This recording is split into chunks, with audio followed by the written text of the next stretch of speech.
Máme obvod ako na obrázku s dvoma napäťovými zdrojmi a potrebujeme vyriešiť všetky prúdy v obvode. Keďže sú tam dva napäťové zdroje, najlepšie je to robiť metódou slúčkových prúdov. Najskôr si povieme, aké reálne prúdy tadiaľ tečú. Z napäťového zdroja U1 tečie obvodom prúd I1. Z napäťového zdroja U2 tečie obvodom prúd I2. V tomto bode sa tieto dva prúdy spájajú a tadiaľ to tečie prúd I3. Pri metóde slúčkových prúdov musíme označiť slúčkové prúdy vo všetkých slúčkach, ktoré sa v obvode nachádzajú, a vychádza z toho, že súčet úbytkov napätí v uzavretej slúčke sa rovná 0.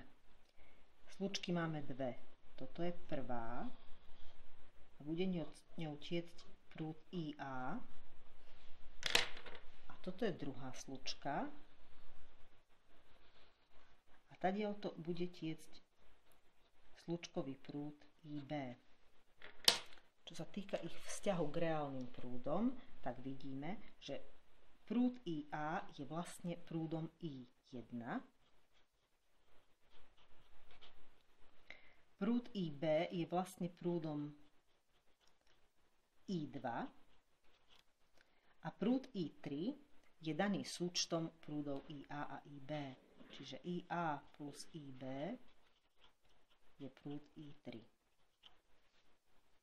Aby sme mali všetky tri prúdy, stačí nám teda vyjadriť prúdy I a IB a pomocou nich si vyjadríme všetky reálne prúdy. Napíšeme si rovnicu pre prvú slučku. Vychádza z toho, že súčet úbytkov napätí v tej slučke sa rovná 0 a začneme od tohoto rezistora. Takže môžeme písať, že napätie podľa Ohmovho zákona je na ňom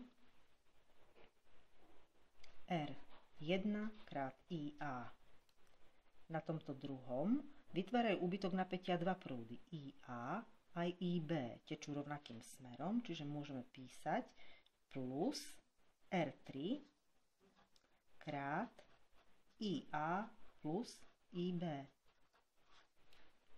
Postupujeme ďalej.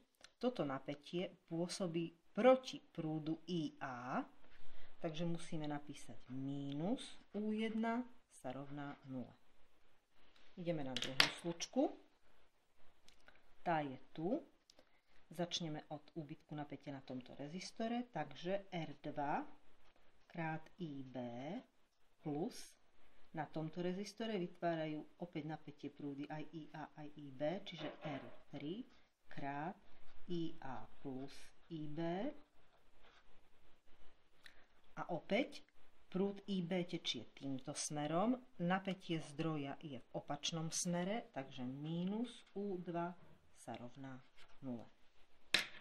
Máme sústavu rovníc, všetko ostatné je už len záležitosť matematiky, takže si dosadíme. R1 je 3 ohmy, takže 3IA plus R3 je 2 ohmy, čiže 2IA plus IB minus 12 sa rovná 0. U1 je 12. Rozpíšeme druhú slučku. R2 je 6, takže 6 krát IB plus R3 je 2, čiže 2 krát IA plus IB, opäť minus 12 sa rovná 0. Roznásobíme a dostaneme 3IA plus 2IA plus 2IB minus 12 sa rovná 0. Druhú rovnicu.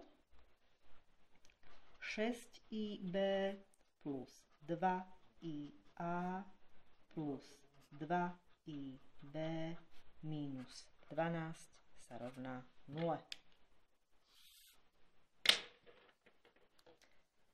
A tu máme 3IA plus 2IA, čiže 5 krát IA plus 2IB minus 12 sa rovná 0.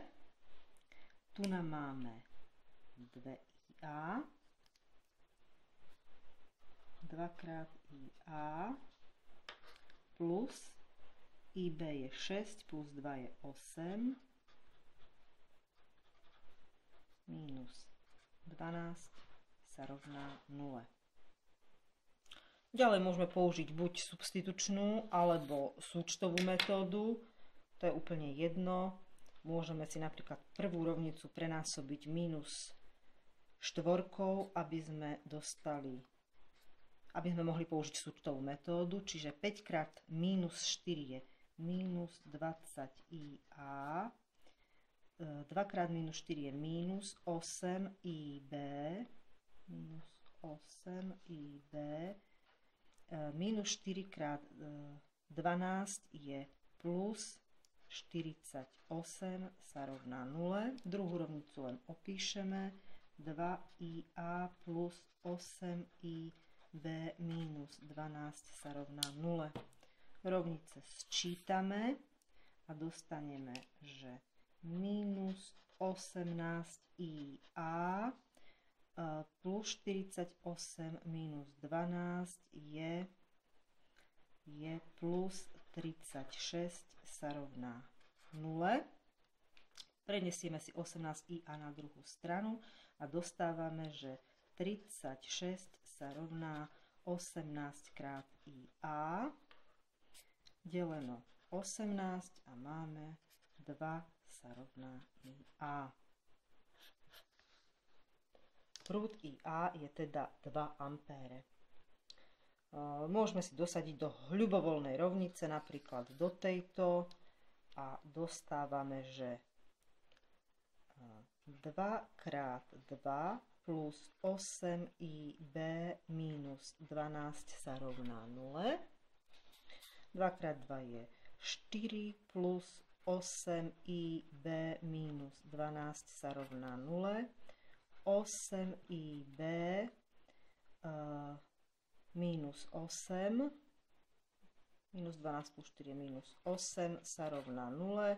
8IB sa rovná 8 deleno 8, IB sa rovná 1 ampér.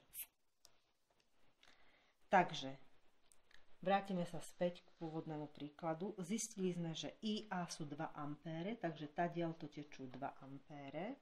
IB je 1 ampér, takže tadiaľto tečie 1 ampér.